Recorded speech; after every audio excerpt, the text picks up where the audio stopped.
Bismillahirrahmanirrahim. Assalamualaikum warahmatullahi wabarakatuh. Alhamdulillah, bersyukur kehadirat Allah, salat dan salam kepada Rasulullah. Allahumma shalli ala sayyidina Muhammad wa ala ali sayyidina Muhammad. Teman-teman yang saya hormati, yang saya muliakan, pada pertemuan kedua, sesi kedua ini saya akan membahas tentang ruang lingkup hukum perdata.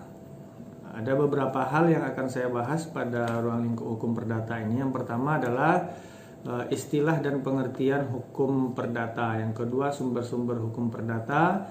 Yang ketiga, subjek dan objek hukum perdata. Yang keempat adalah sistematika hukum perdata. Sebisa mungkin pada sesi kedua ini saya akan menyelesaikan 4 subbab pokok bahasan pada ruang lingkup hukum perdata ini. Yang pertama adalah istilah dan pengertian hukum perdata. Kalau kita menggali istilah lebih jauh tentang hukum perdata, sebenarnya di dalam literatur buku-buku tentang hukum perdata itu dikatakan bahwa hukum perdata itu dikenalkan oleh seorang profesor bernama Joyo Diguno. Dia mengatakan bahwa hukum perdata itu adalah terjemahan dari Bürgerliches Recht. Ya, di samping istilah itu sinonim hukum perdata dikenal juga istilah Privatrecht ya, atau civil recht. Nah, jadi apa tuh civil recht? Masyarakat sipil atau hukum masyarakat ya, atau hukum antar individu atau pribadi. Lalu kemudian istilah perdata dalam arti luas tentu berkaitan dengan hukum perdata dan hukum dagang, antara individu dan individu dan antara individu dengan masyarakat di sekitarnya. Kalau kita lihat istilah hukum perdata dalam arti sempit, dia dianggap sebagai lawan hukum dagang ya. Lalu kemudian istilah perdata secara resmi diatur di dalam konstitusi RIS pasal 15 ayat 2, lalu kemudian pasal 15 ayat 2 Undang-Undang Dasar Sementara. Nah, dalam konteks civil law ya, civil itu berasal dari bahasa Latin yang artinya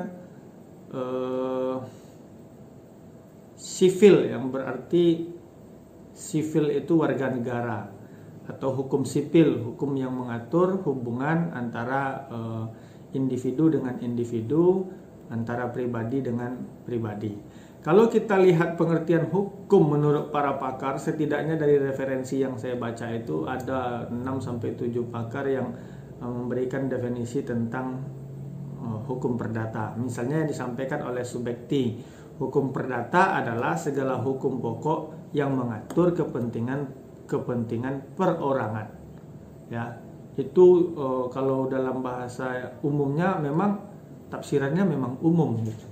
Lalu kemudian Sudikno Mertokusumo mengatakan hukum perdata itu adalah hukum antar perorangan yang mengatur hak dan kewajiban seseorang antara orang yang satu dengan orang yang lain di dalam hubungan keluarga ya, dan di dalam atau di tengah-tengah masyarakat. Pelaksanaannya diserahkan kepada masing-masing pihak. Kalau kita lihat unsur-unsur dari hukum perdata ini, yang pertama adanya kaidah hukum. Yang kedua, mengatur hubungan antara subjek hukum satu dengan yang lainnya, antara individu, antara orang yang satu dengan orang yang lainnya. Yang ketiga, bidang hukum yang diatur itu meliputi hukum keluarga ya, antara orang dengan keluarganya.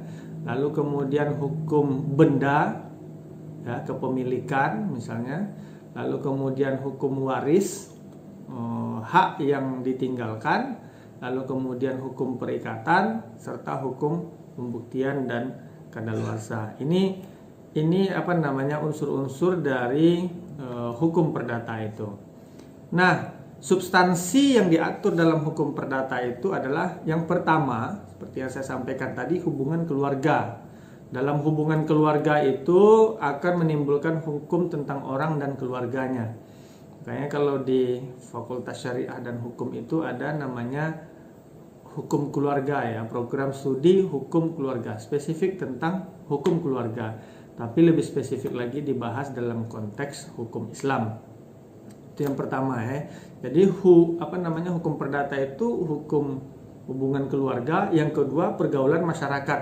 Nah, dalam hubungan pergaulan masyarakat inilah menimbulkan harta atau hukum harta kekayaan atau hukum perikatan dan hukum waris. Itu yang kedua. Yang ketiga, kita berbicara tentang sumber-sumber hukum perdata.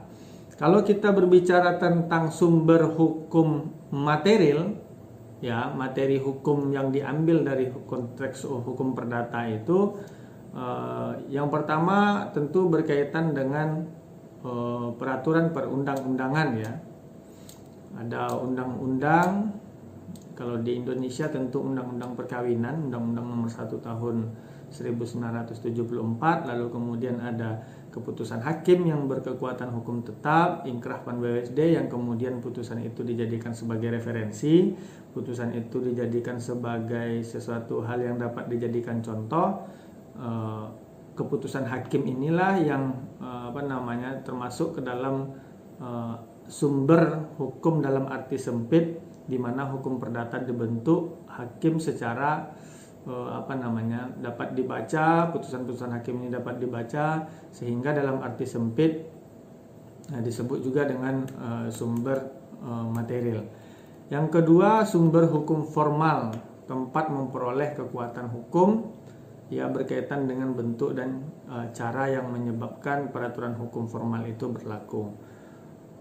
Seorang ahli hukum formal membagi sumber hukum itu menjadi 4 bagian. Yang pertama atau 4 macam. Yang pertama adalah Kitab Undang-Undang Hukum Perdata.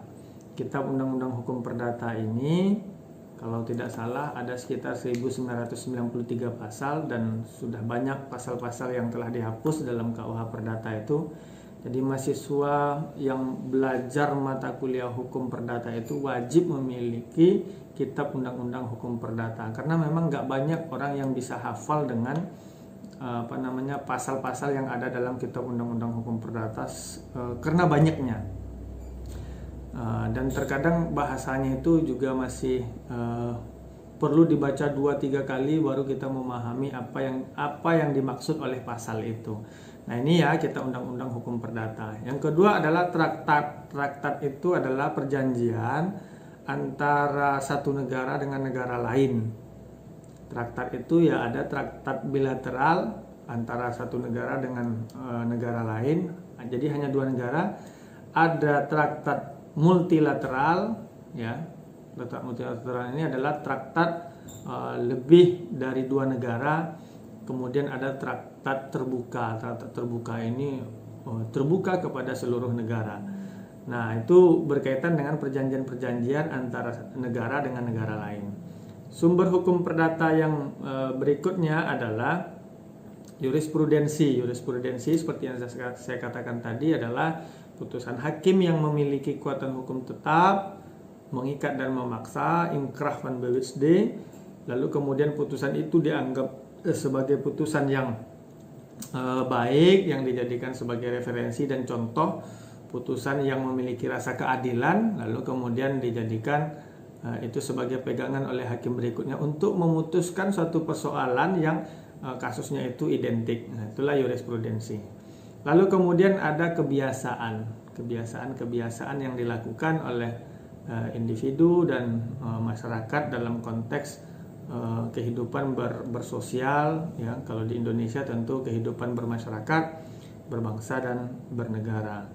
Nah, kalau kita lihat secara umum, ya, sumber hukum perdata secara tertulis di Indonesia, kita lihat misalnya, kalau kita lihat sejarah Indonesia, misalnya di tahun 1847 itu ada ketentuan pemerintah Hindia Belanda yang diberlakukan di Indonesia. Nah, ini ketentuannya sudah lama sekali, tapi seiring berjalannya waktu berubah, ya. Kalau kita lihat setelahnya itu ada Kitab Undang-Undang Hukum Perdata atau Bergelic Wetboek, merupakan ketentuan hukum produk, ya. Produk Hindia Belanda yang diundangkan tahun 1848. Lebih kurang mau 200 tahun itu, ya. Sampai sekarang kita masih menggunakannya. dibentuk di Indonesia berdasarkan azas konkordansi.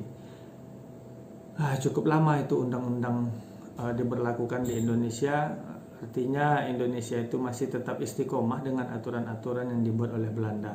Hanya dua kemungkinan, yang pertama aturan itu cocok dan layak di Indonesia, yang kedua Indonesia nggak bisa move on gitu ya, nggak bisa move on dari Hindia Belanda. Makanya aturannya banyak yang tidak bisa dirubah, karena pasal 2 aturan peralihan Undang-Undang Dasar 1945, segala ketentuan yang belum diatur maka ketentuan yang lama masih tetap diberlakukan. Lalu kemudian yang ketiga ada kita Undang-Undang Hukum Dagang, ya, Wetboek van Koophandel. Kemudian Undang-Undang Nomor 5 Tahun 1960 tentang pokok-pokok agraria yang mencabut berlakunya buku kedua KUH Perdata sepanjang mengenai hak atas tanah. Ya. Lalu kemudian ada Undang-Undang Nomor 1 Tahun 74 tentang ketentuan pokok perkawinan. Nah, ini khususnya berlaku kepada warga negara Indonesia yang beragama Islam. Walaupun masih dalam hal-hal tertentu, banyak sekali riset-riset tentang Undang-Undang Nomor 1 Tahun 74 ini apakah memang sesuai dengan konsep hukum Islam, atau ada hal-hal yang masih perlu dikaji secara mendalam tentang Undang-Undang Nomor 1 Tahun 74 itu. Kemudian ada undang-undang tentang hak tanggungan, ada undang-undang tentang jaminan fidusia, lalu kemudian tentang kompilasi hukum Islam gitu ya. Jadi banyak sekali sumber-sumber hukum perdata di Indonesia. Tergantung situasi dan kondisi, kira-kira pasal yang mana yang cocok ya dalam terkait kasus. Nanti kalau kita membahas kasus ya, itu kaitannya yang mana. Tetapi secara umum perlu saya sampaikan bahwa masalah masyarakat Indonesia itu pada umumnya dalam konteks perdata itu diatur di dalam Kitab Undang-Undang Hukum Perdata. Meskipun ada ya, misalnya dalam Undang-Undang Pokok Agraria berkaitan dengan tanah, kepemilikan tanah, itu kaitannya adalah Undang-Undang Nomor 5 Tahun 1960 tentang pokok-pokok agraria. Atau masalah perkawinan, nanti konsep perkawinan, permasalahan perkawinan dalam konsep hukum Islam ya tentu diselesaikan di pengadilan agama. Begitu juga dengan hak tanggungan atau jaminan fidusia, ini masih debatable ya, masih selalu menjadi polemik dan masalah secara umum di tengah-tengah masyarakat. Lalu kemudian dalam hukum perdata terdapat dua kaedah. Yang pertama kaedah tertulis atau hukum perdata tertulis. Ya, kalau perdata tertulis kaedah hukumnya tentu peraturan perundang-undangan, traktat dan jurisprudensi. Sedangkan kaedah tidak tertulis sama-sama kita pahami bahwa itu adalah kebiasaan yang timbul, tumbuh dan berkembang di tengah-tengah masyarakat dalam praktek kehidupan bermasyarakat dalam bentuk kebiasaan-kebiasaan. Saya kira itu dulu di sesi kedua ini. Di sesi ketiga nanti saya akan membahas tentang objek dan subjek hukum perdata. Terima kasih. Assalamualaikum warahmatullahi wabarakatuh.